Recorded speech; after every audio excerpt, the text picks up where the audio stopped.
When we return to our planet, the High Court may well sentence you to torture. He likes movies, we like movies. SeptumSin versus the world. SeptumSin versus the world. SeptumSin versus the world. SeptumSin versus the world. I'd buy that for $1. Greetings! You're watching SeptumSin versus the world. I'm SeptumSin. As you can see, Kotobuki Jake is not here with me this week.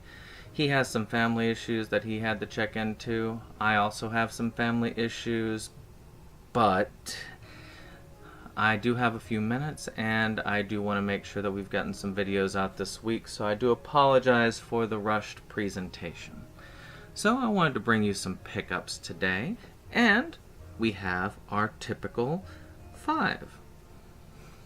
First of which I had gotten for $1 off of Amazon on a brief sale, and that is The Fantastic Voyage.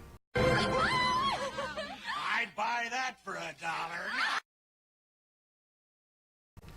I was looking through my Oscar movies, Oscar movies as I'm trying to complete a full set. This is one of those that I need to have, and I have never seen.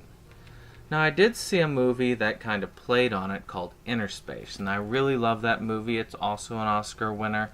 If you haven't seen Inner Space, what are you waiting for? Go back, watch Inner Space, come back, check out the video. But this is one of those movies where they shrink themselves down, they go into the human body, and they have a lot of intrigue, betrayal, all of this stuff. It is a cool science fiction ride. I can't fully recommend it because I haven't seen it, but it does have a lot of love in the circles that have seen it. So, for our next one. Well, this is Eat Man 98. Eat Man 98 was an adaptation of a comic, the manga Eat Man. It ran for a little while back in the late 90s, early 2000s. I was majorly into comics at the time, and I loved the series. It is about a man named Bolt Crank. He is a mercenary of sorts, and he eats parts of things. He just can eat nearly anything. That's why they call him Eat Man. And he's able to then assemble them inside himself and pull out weapons, items, things that he has eaten. You'll see him actually eating small pieces of things, and then by the end, he just does this and a giant gun appears when that's been reassembled. It's actually a cool concept. I really enjoyed it, and I thought that this was all there was. And I picked this up at a sort of, not a garage sale, it was at a place called Safe as Milk that was in Roanoke, Virginia, and it is, I don't think it's open anymore. If it is, you can let me know in the comments below if any of y'all know what I'm talking about. But it had a lot of cool stuff. It's one of those hole-in-the-walls media places, mostly dabbling in music, but a couple of oddball DVDs. Plan 9 in Richmond used to do that a lot. And you would see some of the coolest, strangest, off-the-wall titles. I loved that. I love those type of places, and I hate that they are disappearing. That makes me a sad panda. Well, I did find out that there was another series. There was a previous series called Eat Man. Just Eat Man. And that Eat Man 98 was a sequel. So, I had to go ahead and get it on release when I've probably talked about this already when it comes to our news segments, but this is one I had to get. I couldn't not pre-order this. So, this is Eat Man. Next up on the list. Well, I've been trying to relive my childhood and early teens, which is when I was heavily into Nickelodeon. Yeah, remember Alex? Remember? Hey, remember Ghostbusters? Oh, I remember. I was also heavily into some Disney when I was really young, and then watched our Saturday morning cartoons on the top 3, ABC, NBC, CBS. As a child, that was all I had access to. But when I had my mind open to the world of Nickelodeon, I loved it. And myself and my mother would sit down and watch the Nicktoons on the TV when they all aired that one magical day of the week.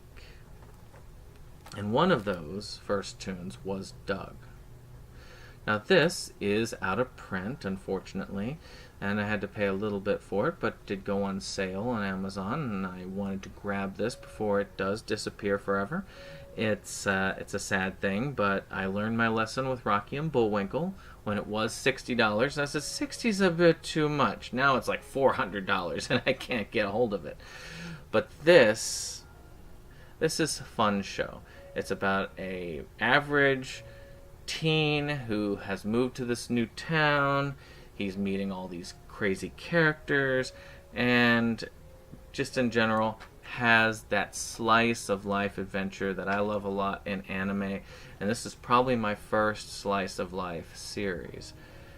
Disney got a hold of this after this point and kind of softened it, I guess, took the edges out, and it just became more of a shadow of its former self. I really couldn't get into it after that point.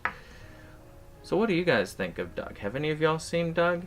It's a great series.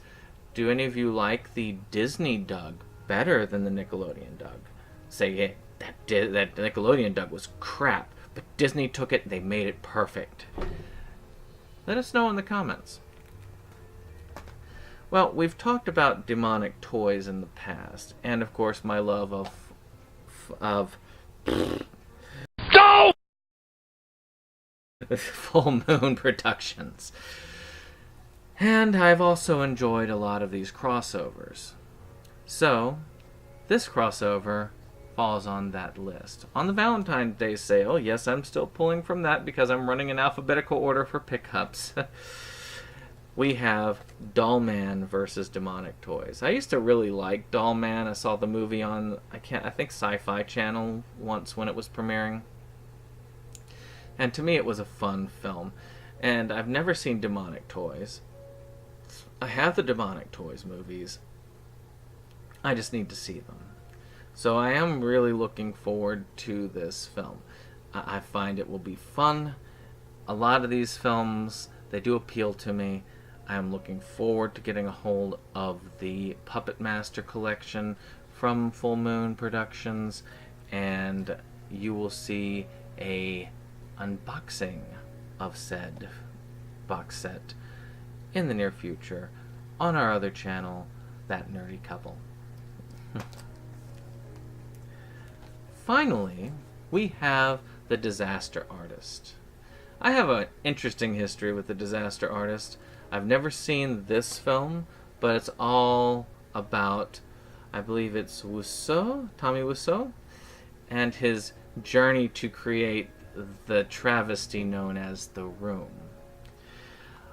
The Room actually has a history on the other channel that I'm involved with, which is Inside Movies Galore, where we do movie discussions, where you find movie reviews, and in general, just all about love of cinema. I thought this was a high-class cinema discussion. I had never heard of The Room when I first got involved. It was actually my first discussion on board with this group. And I looked at this and said, this is terrible. How can I find something fun and artistic to say about this film? There must be something good about it because it's a high-class film group, right? I got the concept totally wrong. This was not because of that. It was because of the release of this movie that was coming out that we were doing it, and it is notoriously awful, and I found that out later on. So, with that being said, I look forward to seeing it. I've got The Room. I'm going to probably watch them back to back. And from that point, I'm off to go play a little bit of Octopath Traveler and go about my business on the day. So I will see you in the next video.